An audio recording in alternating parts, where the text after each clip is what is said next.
The Celestial Academy stood proudly atop Mount Ether, where beings from across the realms gathered to master the ancient arts. For centuries, it had been a sanctuary of learning, where demons, angels, Phi, and other supernatural creatures studied side by side. But humans, they were rare, fragile, often underestimated. Emily Carter was the first human student admitted in over 100 years. She had earned her place through sheer determination, scoring higher than any applicant in the Academy's entrance examinations.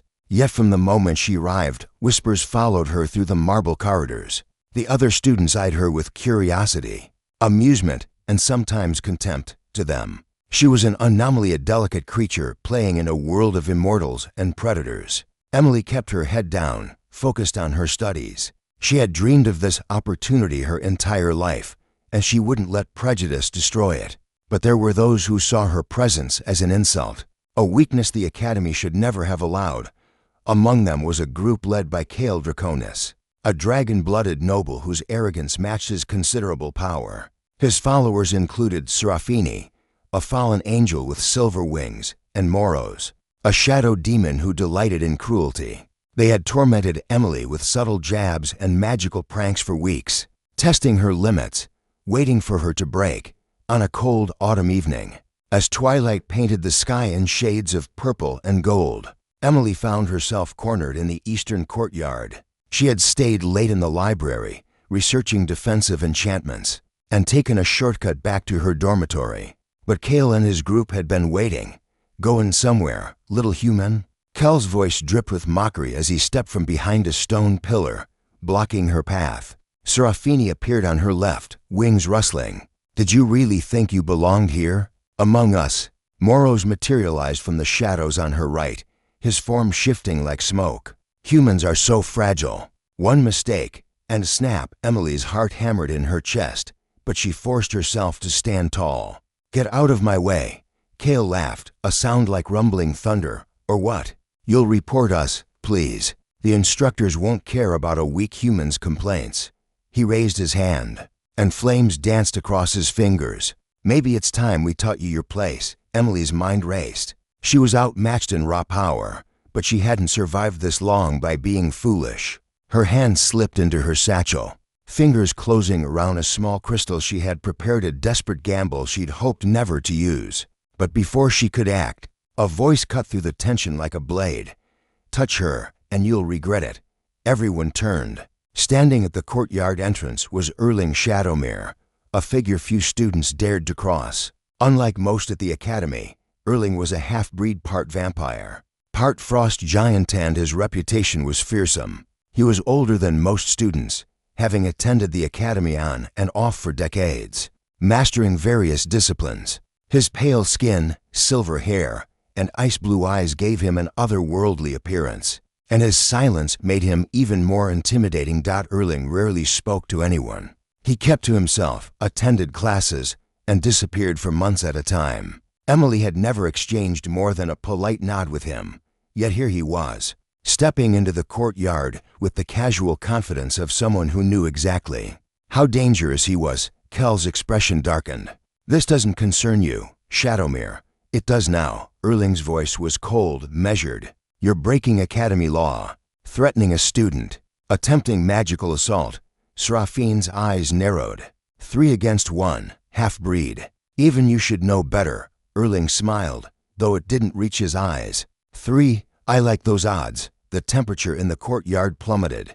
Frost began creeping across the stone floor, spreading from where Erling stood. Kel's flames flickered and dimmed as the air grew frigid. "Last chance," Erling said quietly.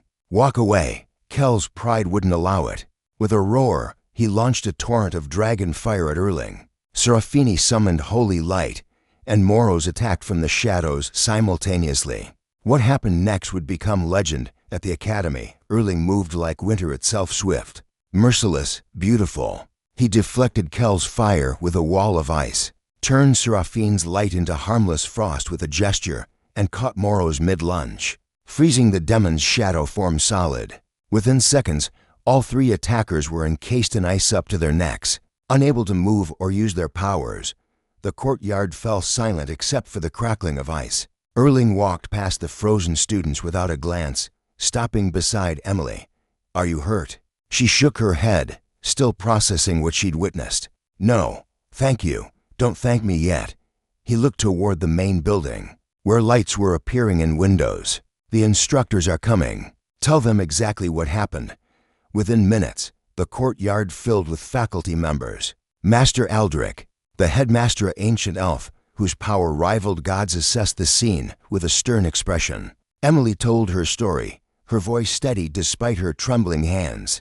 Other students, who had witnessed the confrontation from their windows, corroborated her account. Kale, Serafini, and Moros were expelled that very night. The academy's laws were absolute. Threatening another student's life meant immediate dismissal, regardless of lineage or power.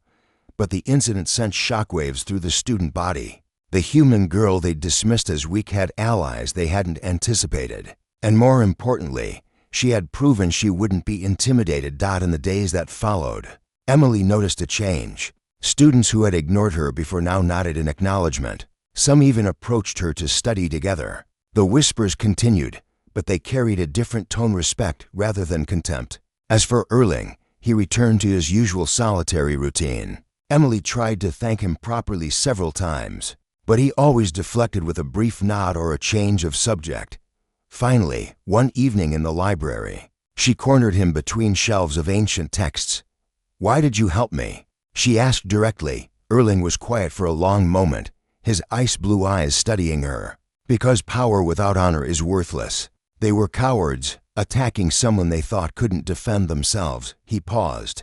"And because I know what it's like to be different, to be judged before you've even spoken." Emily smiled. "Well, I owe you one. Then keep studying. Keep proving them wrong." He picked up his book. "That's payment enough." As he walked away, Emily realized something important. The academy hadn't learned its lesson because of Erling's power or the expulsions. It had learned because she had stood her ground, because she had earned her place, and because she had shown that humans, though different, deserved respect. The Celestial Academy would never underestimate a human student again.